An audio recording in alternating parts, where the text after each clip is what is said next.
अभी बहुत तेज बारिश लगने लग गई है। So hello everyone, welcome to my new blog.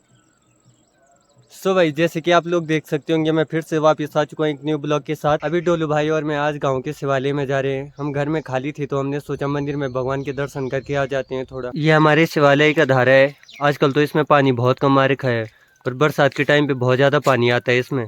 और यहाँ पे ये शनिदेव भगवान का मंदिर है। यहाँ पे देखो आरू भी होने लग गए हैं। और एक गांव के शिवालय में हम पहुंच चुके हैं। जय भोले। अभी हम अपने गांव के मंदिर में पहुंच चुके हैं। आजकल यहाँ पर बाबा जी तो है नहीं, वो केदारनाथ चले गए हैं। अब हम मंदिर में दर्शन करते हैं और आप लोगों को भी कराते हैं। इस सामने मंदिर है, ये गणेश भगवान जी का मंदिर है। अभी आपको दर्शन कराते हैं। यहाँ पे ये शटर लग रखा है और यहाँ अंदर पे गणेश जी की मूर्ति है। आप देख रहे होंगे, पूरी पत्थर की मूर्ति है ये। और यहाँ पे जो ये पत्थरों की मूर्ति रखी है, ये बहुत प्राचीन पत्थरों की मूर्ति है। ये खुदाई के दौरान निकली थी। आप लोग देख रहे होंगे कितनी बड़ी है ये गणेश जी की पत्थरों की मूर्ति। और यहाँ पे ये पांडवों के बाण है। आप लोगों को यहाँ पे ये पेड़ दिख रहा होगा, ये बेलपत्र का पेड़ है। ये डोलू भाई यहाँ पे बैठ रखा है अभी। मैं अभी ऊपर के मंदिर में आ चुका हूँ, जहाँ पे बाबा भोलेनाथ का शिवलिंग है। जय भोले। यहाँ पे देख रहे होंगे आप, भोलेनाथ जी का शिवलिंग है। यहाँ पे नंदी महाराज जी की पत्थरों की मूर्ति है और सामने बजरंगबली जी की मूर्ति है। और इधर की साइड बाबा भोलेनाथ जी की मूर्ति है। देख रहे होंगे आप लोग कितनी बड़ी मूर्ति है ये। शिव भगवान की मूर्ति के ठीक ऊपर यहाँ पे चिड़ियों ने अपना घोंसला बना रखा है। यहाँ पे ये हवन कुंड है। जब भी मंदिर में कोई पूजा होती है तो यहाँ पे हवन होता है। मंदिर के चारों तरफ का व्यू कुछ ऐसा लग रहा है। अभी हम मंदिर में बैठ रखे हैं। यहाँ पे बैठ के इतना अच्छा सुकून महसूस हो रहा है। मुझे अपने गांव में सबसे अच्छी जगह यही लगती है, क्योंकि यहाँ पे आके बहुत अच्छा सुकून मिलता है। आप लोग मंदिर के ऊपर के झंडे देख रहे होंगे, हवा से उड़ रहे हैं और पीछे आसमान में हल्के से बादल भी लगी हुई है। आप लोगों को खेत आजकल खाली दिख रहे होंगे। लोगों ने अपने खेत से गेहूँ काट लिए हैं और लोगों ने अपनी गाय भी छोड़ रखी है खेतों में आजकल, क्योंकि खेत खाली हो गए ना, इसलिए वो बैल वहाँ से हम पे घोड़ने पे लगा हुआ।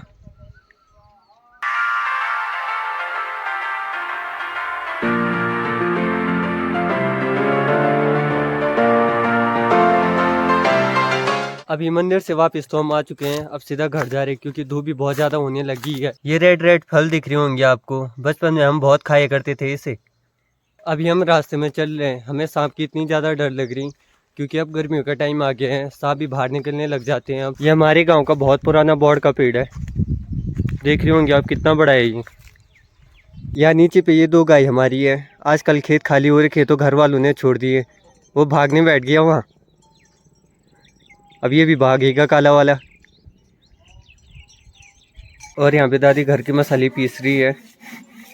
अभी यहाँ पे दादी जी बैठ रखी हैं। मैं दादी को दादी के समय की कुछ बातें पूछता हूँ और आप लोगों को भी बताता हूँ। लोड़ी मट्टी जनते बैठी बनते तब स्वागत जनता अब कोई मट्टी नहीं जाना। अब गौर बैठा थे ना, पंगड़ा बांध कर मत कुछ बैठा थे ना, खाना थे ना, बस बेल रहे हो रहा। धान बहुत हुए, धान नहीं कुछ नहीं। आज के आराम करना लो, अमन बहुत बताया बड़ा शरीर पर। हाँ, सब राशन गौर करे। लड़का बीमाया, बेटी बीमाई, गौरा राशन घी गौर त्योर गौर। हाँ, आज मोर्चे जोना कई शुगर वो कई अटे पानी कई कैंसर वो। हाँ, तो और लोग गौरव खाए थे कुछ नहीं हुए। और अब ये खाना थे ना, पकड़े सब बांधा थे ना, पकड़े कोई कमानो नहीं। और न गोबर यहाँ बोले रहो वाणो तेन कुछ नहीं वो। दाल गुन थे दीदी माने गौत गुन था तो और गुन थे तो गुन थे धान गुन थे, काफ़ी धान गुन थे। चले जिम्मेदार थे करी, अब सब बांधे पड़ी। अब कहने का जिम्मेदार कुछ नहीं। अब बेस था, खुल बल था, गोरू था, बछुर था, अब कुछ नहीं। पाखरा था, भ्यर था। हाँ, अब क्या था। जिन लोगों को गढ़वाली आती है उन लोगों को तो पता होगा दादी ने क्या कहा था, पर जिन लोगों को गढ़वाली नहीं आती उन्हें मैं बता दूं, दादी ये पहले खेतों में बहुत ज़्यादा काम किया करते थे उन्हें बाजार से अनाज लाने की जरूरत ही नहीं होती थी, क्योंकि वो सारा खेतों में उगा देती थी। दादी का ये भी कहना था कि दादी ने पहले गाय हो गई, बैल हो गई, भैंस हो गई, भेड़ बकरियां हो गई, ये सब पाले और खेतों में बहुत ज्यादा कोदा हो गया, दाल हो गई, ये सब चीजें उगाई। दादी का पूरी तरह से कहना यही था कि पहले के लोग खेतों में बहुत ज्यादा मेहनत करते थे और आज के लोग खेतों में मेहनत नहीं कर रहे हैं। आई होप आप लोगों को दादी की बातें अच्छी लगी होंगी। अभी मैं छत में खड़ा हो रखा हूँ, इतनी ठंडी ठंडी हवाएं चल रही है और ऊपर से मौसम भी खराब होने लग गया है। मैं भी नीचे खेत में आ गया हूँ। मैं ऊपर छत में खड़ा था, दादी ने मेरे को आवाज दी कि नीचे खेत में आ जा। पीछे पीछे सुकरू भी आ गया मेरे। ले, वहाँ पे दादी ने धनिया इकट्ठा कर रखा है, इसे घर ले जाना है। कि आज कुछ ऐसा मौसम हो रखा है पहाड़ों में, इसने पूरा खेत बर्बाद कर दिया। यहाँ पे देखो, खन खन के कैसे कर दिया इसने। ओए चुप चुप चुप। अभी बहुत तेज बारिश लगने लग गई है, जबकि सुबह तक पूरा मौसम साफ हो रखा था। इसलिए कहते हैं पहाड़ों का मौसम का कुछ नहीं पता, कभी भी बदल सकता है। कार्तिक स्वामी टेम्पल साइड कितनी तेज बारिश लग गई है, बिजली भी चमक रही है, आप देख रहे होंगे। अभी बारिश के साथ हवा भी चलने लग गई है। अभी इतना ज़्यादा ठंडा होने लग गया है, मैंने जैकेट पहन लिया है। अभी शहरों में तो गर्म होने लग गया होगा, पर पहाड़ों में अभी भी बहुत ज़्यादा ठंड हो रही है।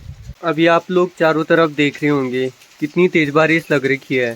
सामने की पहाड़ी पे तो कुछ ज़्यादा ही लग रखी है बारिश। अभी ठंड इतनी ज़्यादा होने लगी है, मैं सीधे चाय पी रहा हूँ।